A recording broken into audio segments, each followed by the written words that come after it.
Bueno, muy buenas noches. Esta actividad, esta entrevista, la vamos a realizar con la psicóloga Catalina González, quien muy amablemente ha decidido y ha aceptado colaborarme con el desarrollo de esta actividad del eje 3 de intervención en psicología educativa. Cata, muy buenas noches. Muy buenas noches, Iván, ¿cómo estás? Muy bien, muchas gracias. Te agradezco infinitamente tu colaboración. El desarrollo de esta actividad, pues, compete a mi eje 3 de la cátedra que te comento. Es únicamente con fines formativos, educativos. La grabación la voy a subir a mi YouTube para poder hacer la presentación de la entrega final de este trabajo. Esta entrevista pues tiene como objetivo que yo conozca un poquito más y mis compañeros conozcamos un poquito más acerca de la psicología en el campo educativo. Entonces, cuéntanos un poquito acerca de tu formación académica, por favor. Claro que sí, mira, yo soy psicóloga, soy especialista en gerencia en salud pública, soy máster en intervención social y no sé si te cuento también de lo que hago actualmente. Por Actualmente favor. trabajo como docente universitaria y como coordinadora de prácticas en una universidad de acá de Bogotá, también en el programa de psicología. Muy bien, o sea, eres la persona idónea que me va a ayudar a resolver algunas de estas dudas. Por ejemplo, me gustaría saber a ciencia cierta, desde tu perspectiva, desde tu experiencia, ¿cuál es el rol del psicólogo en la educación? Es una pregunta gigante, gigantesca, porque en educación el psicólogo tiene muchísimos retos y muchísimas, digamos que campos de acción. Primero, pues no es desconocido que es el psicólogo que está trabajando en todo o acompañando el proceso de enseñanza-aprendizaje. Es decir, adapta, revisa, ajusta a las necesidades de los grupos etarios los planes educativos institucionales, hablándolo, por ejemplo, en contextos de bachillerato, en contextos de pregrado, ¿sí? Pero también, que es súper importante, a veces no vemos el psicólogo en educación en otros contextos, como en las secretarías, como en los ministerios, dando línea técnica y formulando precisamente todos esos ejes de trabajo que permiten articular las acciones que se imparten en todas las instituciones. Y esa es solamente como una mirada. Hay otra mirada y es el que lleva la batuta de los procesos de inclusión. En algunas instituciones lo llaman procesos de integración. El segundo campo o foco de trabajo están los procesos de inclusión que en algunas instituciones llaman integración. Si bien el concepto es diferente, digamos que la intención es la misma en el sentido de poder ajustar todo este proceso educativo a las personas que tienen algún tipo de necesidades desde su diversidad, entre otros elementos, o que por sus propias condiciones se reconocen como de una población diversa, y no estoy hablando específicamente del tema de enfoque de género. Ese es otro punto que se trabaja muy fuerte. El tercero tiene que ver con que, bueno, yo lo llamo que el psicólogo en un contexto de educación siempre, a menos que esté dando línea técnica en otros contextos, que ya hablaremos sobre eso, está siendo como los ojos y el garante de muchos derechos. Porque el psicólogo en contextos educativos, colegios, en contextos preescolares y en contextos universitarios y posgraduales, termina siendo como el receptor de algunos eventos de interés en salud mental. No solamente las personas que tienen algún síntoma afectivo, sino personas que pueden haber sido víctimas de algún tipo de violencia, que tienen tal vez conducta suicida, consumo de sustancias psicoactivas, entre otras cosas que, por supuesto, por la condición por la que pueden estar viviendo, pues terminan afectando su proceso educativo, y pues esto se refleja y termina pues en conocimiento pues del psicólogo que acompaña el ejercicio. Y si estamos en otra escala, más en la línea técnica, pues también digamos que es un eje de trabajo y tiene que ver con que finalmente pues desde allá se hacen todos los lineamientos en materia de salud mental y convivencia social. Entonces, en ese orden de ideas, también desde lo técnico, no en el terreno, como digo yo, sino desde lo técnico, pues finalmente el psicólogo en el contexto de la educación termina siendo transversal a todas las temáticas y necesidades de salud mental. No sé si me extendí mucho. No, está perfecto. De hecho, me da pie para preguntarte, porque una de las percepciones que se tiene es que no hay una línea, o más bien hay una línea que es muy difusa entre lo que es clínico, en lo que es social y lo que es la intervención en educativo. Desde tu experiencia, que por lo que nos cuentas, has trabajado en esos diferentes escenarios, en esos diferentes espacios, ¿qué hace que la psicología desde en la educación tenga esa importancia o esa relevancia? Pues realmente, digamos que cuando uno no está en el campo, ve el límite difuso, pero realmente en el quehacer, el límite es súper claro. Y el psicólogo en educación, pues es absolutamente importante y relevante. Uno, por lo que te estoy mencionando, o sea, la educación finalmente es la base para disminuir algunos indicadores o algunos factores de riesgo que pueden llevar a otras problemáticas. Entonces, es como el primer elemento. Y pues el quehacer del psicólogo en ese contexto, pues garantiza que hayan más factores protectores. El hecho de que una persona se eduque, que logre culminar su proceso académico. Eso es supremamente importante, porque pues finalmente va a disminuir la probabilidad de que esté en otros contextos, en actividades en la ilegalidad, en actividades pues delictivas o en condiciones de pobreza, entre otros elementos. Y cuando ya están, pues, ¿quién más que una persona que pueda identificar este tipo de situaciones y enrutar pues a las personas a lo que requieren. Recuerdo mucho y no sé si valga la pena contarlo, incluso de mi práctica educativa, lo tengo muy, muy presente hace muchos años. Un estudiante, él estaba en 11 en ese momento, el colegio queda en un barrio vulnerable acá en Bogotá y este estudiante era hijo de una familia que pues trabajaba en la ilegalidad. Y mira lo importante del psicólogo en este contexto. Lo que hicimos desde la oficina de orientación con ellos era un proceso de proyecto de vida transversal, diferente a lo que tradicionalmente conocemos, pero que buscaba pues poder orientar ese proceso después de su proyecto de vida, que en el caso de él, por todo el contexto en el que vivía, lo más probable era que continuara en la ilegalidad. Y después de todo ese ejercicio, y estoy hablando de una sola persona, con una sola característica, este chico se pudo organizar y pudo ajustar, empoderarse frente a su familia, consiguió una beca para su formación de pregrado y hoy día él trabaja en un puesto directivo, en un cargo directivo en una organización financiera acá en Colombia. Entonces, ahí sí yo estaría en contra un poco de este dicho popular de que una sola golondrina no hace verano. Por el contrario, cada persona que se toca en este contexto educativo facilita y mejora las condiciones de vida del otro. Entonces, eso de lo individual. Y pues si ahora lo multiplicamos en todas las personas, además garantizamos y aportamos a cumplir incluso también uno de los objetivos del desarrollo sostenible. O sea, es que hay tantas cosas por hacer que creo que se posiciona muy claramente lo que hay que hacer en un contexto educativo. Ahora bien, hay temas que por el grupo etario, cuando uno tiene población cautiva, que es más fácil tenerla en colegios, jardines, universidades, entre otros, puede trabajar con mayor facilidad que en otros contextos. Te voy a hacer un paralelo, por ejemplo, con la psicología social comunitaria.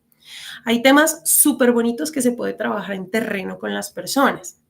Yo puedo empoderar a las comunidades para que tengan las herramientas y puedan desarrollar, eh, digamos que desde sus propios recursos, la resolución de alternativas para una problemática en la que se encuentren viviendo, ¿sí?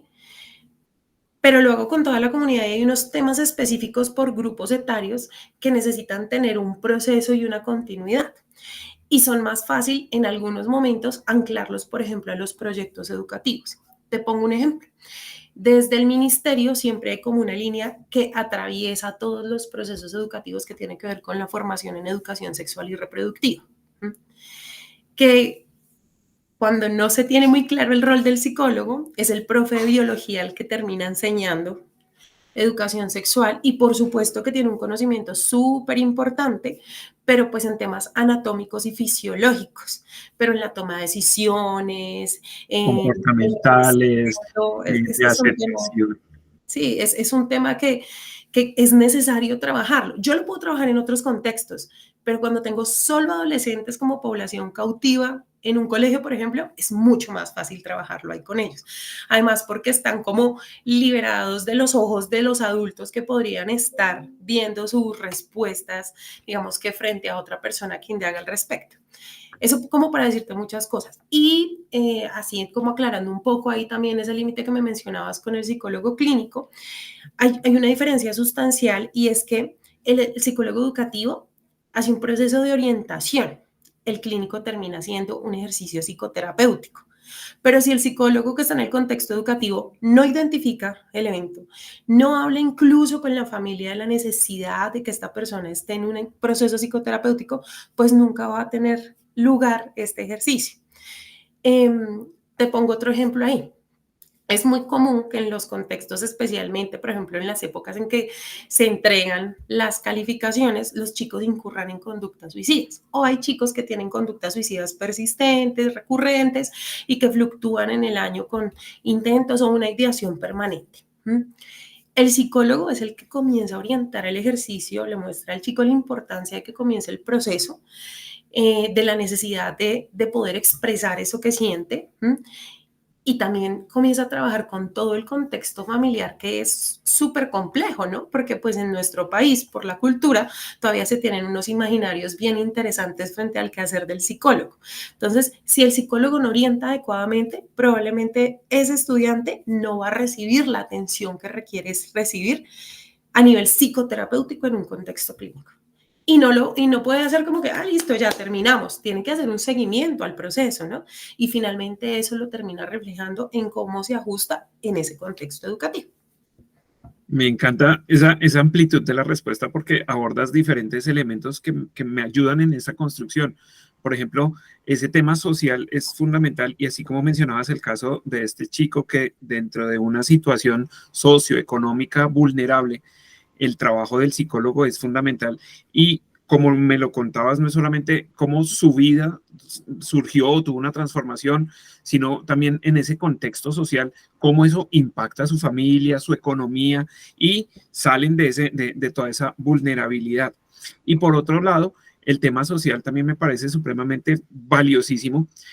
Y al hacer toda esa comparación entre, por ejemplo, en el caso de educación sexual, cuando se le remite a un docente, por ejemplo, de la cátedra de biología, a veces, y ahí viene mi siguiente pregunta, ¿cómo se podría manejar para que no sea tan difusa esa línea entre lo que le compete al docente y lo que le compete al psicólogo?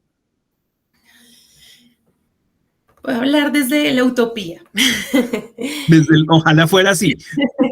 Siempre hay unos lineamientos técnicos de ministerio que se aterrizan a las secretarías y eso es en el caso del distrito, pues que tiene que aplicar a todos los colegios públicos y privados, igual en todos los entes territoriales. Es la misma dinámica. Y en esos lineamientos están esos ejes de trabajo. ¿Qué es lo que pasa? Que no se ha hecho, digamos que a profundidad en algunos contextos, la claridad en lo que se pretende enseñar en salud sexual y reproductiva. Dependiendo pues del ciclo etario o del momento etario en el que se encuentra, pues el estudiante va a tener unas necesidades completamente diferentes para trabajar esta temática. Al profe de biología le terminan asignando esa tarea por lo regular o al de ciencias naturales por la pubertad y por el proceso de transición que hay de la infancia a la adolescencia. Entonces, como incluye una serie de elementos biológicos y fisiológicos, dicen, esta es la persona adecuada para hacerlo. E incluso en los colegios donde hay una persona que apoye desde enfermería, lo vinculan ocasionalmente dependiendo de la institución. Sin embargo, eso depende de la institución. En algunos colegios o en algunas instituciones privadas el tema se complica, digamos que por creencias y por imaginarios de los colegios. Te pongo un ejemplo. Si fuese muy claro ¿En qué tengo que trabajar salud sexual y reproductiva? No sería un tabú trabajar desde los colegios el tema de disforia de género, ¿sí? Y los chicos que están en este proceso en que deciden finalmente hacer una transición de sexo podrían tener el acompañamiento psicológico adecuado para poder conocer en qué está, que sea una toma de decisiones consciente, responsable, acompañada de su red de apoyo.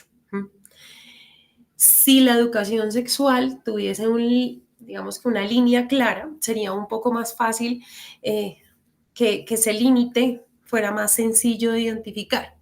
Pongo otro ejemplo. Más o menos como, eso vino siendo como en el año 2008, acá en el distrito se incrementaron los indicadores de embarazo adolescente.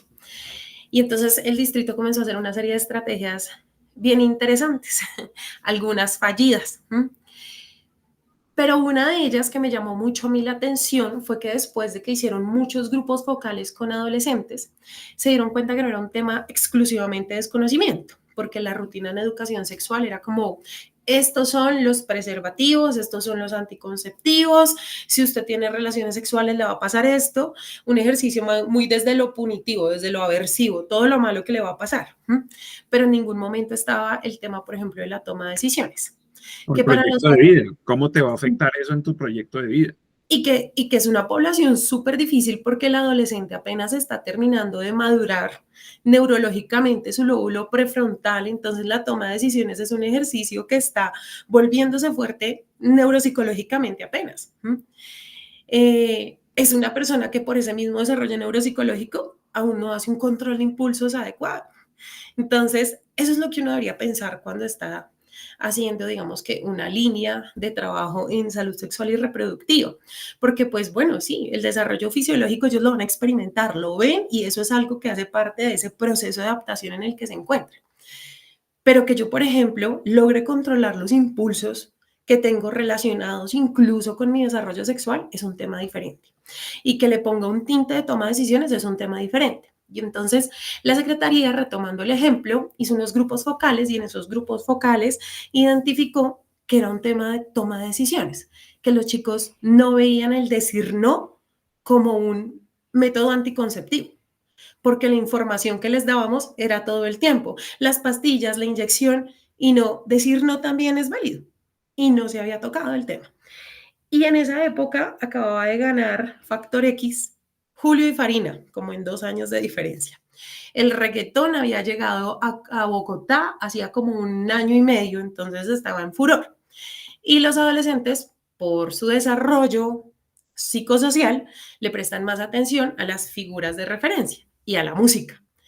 Entonces se inventaron por ahí, no sé si en algún momento lo puedes incluir ahí también en tu actividad, un video y una canción que se llama Será, de Julio y Farina. Entonces la canción lo que trae es un eslogan que construyó la Secretaría de Salud que se llamaba Mi cuerpo es territorio seguro y estaba dirigido a esos elementos que te acabo de decir.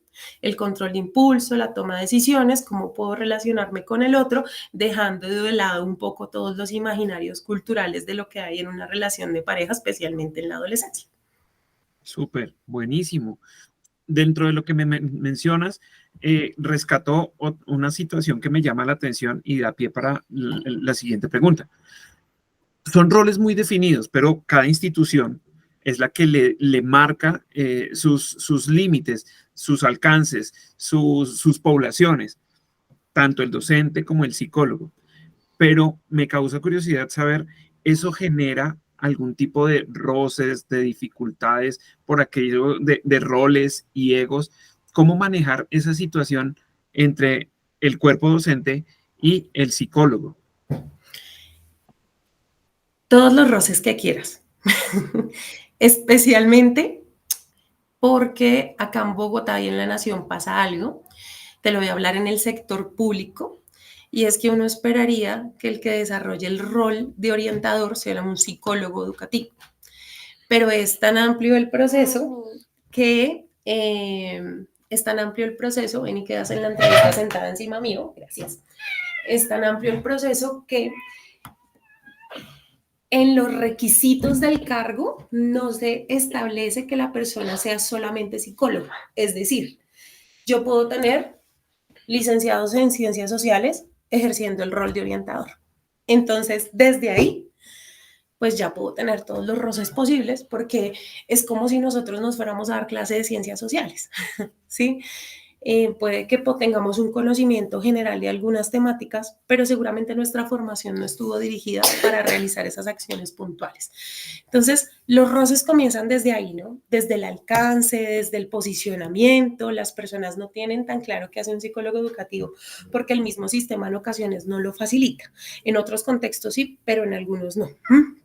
Y súmale a eso otro tema. Y es que por el mismo posicionamiento de la carrera, el tema de la cobertura en el seguimiento no es el mayor. Pongámoslo en cifras. Ni siquiera te lo voy a poner acá en Bogotá para que no hablemos solo del distrito. Te lo voy a poner, por ejemplo, en Zipaquirá.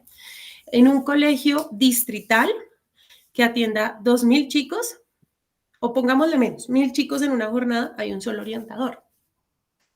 Un solo orientador que cómo va a hacer todos los seguimientos a todo lo que hablamos, los ajustes a A los mil problemáticas planes diversas, a y mil los planes situaciones. educativos de cada chico que tenga una necesidad especial. Y ahora cómo va a ser el abordaje de temáticas colectivas desde la promoción y prevención en un contexto educativo. Entonces, claro, la percepción de los, está muy lindo, la percepción de los profes es, pues el psicólogo no, pues no me da respuesta oportuna a lo que yo necesito. El psicólogo no, digamos que no se ve su trabajo acá, entonces sería como lo primero, ¿no? Eso en el tema de que a veces no podemos cumplir todas sus expectativas, pero tiene que ver con el alcance que se tiene por el sistema. No, y O por sumado ejemplo, que el mismo sistema, veo yo y lo percibo así, que la tendencia es a que, a pesar de ser educativo, señor psicólogo, usted atienda como si fuera clínico. Y entonces se convierte como en una dinámica en la que no hay un rol definido y sí se generan una cantidad de expectativas frente al desarrollo de la participación de cada actor en el acto educativo. No sé si eso también influya bastante. sí, porque pues precisamente por lo que te digo, como no hay posicionamiento, porque es que no hay tantos para tantas necesidades. Entonces, como te decía, entonces, como no hay tantos profesionales para atender tantas necesidades, pues no logramos cumplir esas expectativas y esos imaginarios y no hay incluso ni tiempo para poder explicar el alcance de la acción. ¿M? Entonces, cualquier persona, y de hecho puedes hacer el ejercicio en la calle, ¿no? O incluso cuando tú te presentas y te preguntan por tu formación, tú eres psicólogo, y entonces comienzan todos los imaginarios sociales.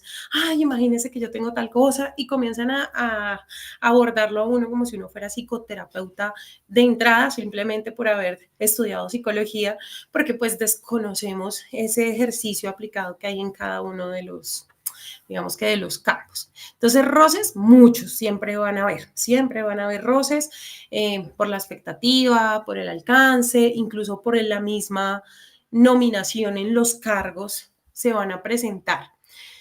¿Cómo poder solventarlo?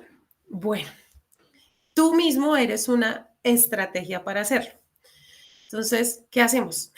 Cuando no tenemos, digamos que en el sistema, tantos psicólogos, lo que hacemos es que vinculamos a los estudiosos de psicología a esas instituciones para que sean un bracito que apoyan el proceso. Y eso facilita la cobertura y facilita el alcance. Entonces se comienza a ver, digamos que el ejercicio de diferentes maneras. Y me recuerdas cuál era la otra pregunta que estaba anclada a la misma, perdóname. Pues es que estamos hablando acerca de esos roces y esas dificultades que se pueden presentar en el ejercicio, en el día a día, entre el maestro, el docente y esos otros roles que pues, el mismo sistema los deja difusos, como las competencias que tiene el psicólogo en la educación. Ok. Em, igual también creo que hay otra forma importante de que esos roces se mitiguen un poquito.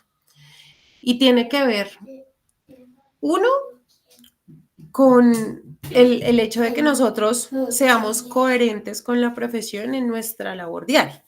Si bien no dejamos de ser seres humanos, si yo voy a enseñarle, por ejemplo, a toda la comunidad educativa, que incluyo a los docentes, el manejo emocional, y cuando hablo de manejo emocional es la canalización adecuada de emociones, y comienzo a trabajar con ellos inteligencia emocional, pues mi relación interpersonal tiene que ser coherente con eso que yo estoy profesando.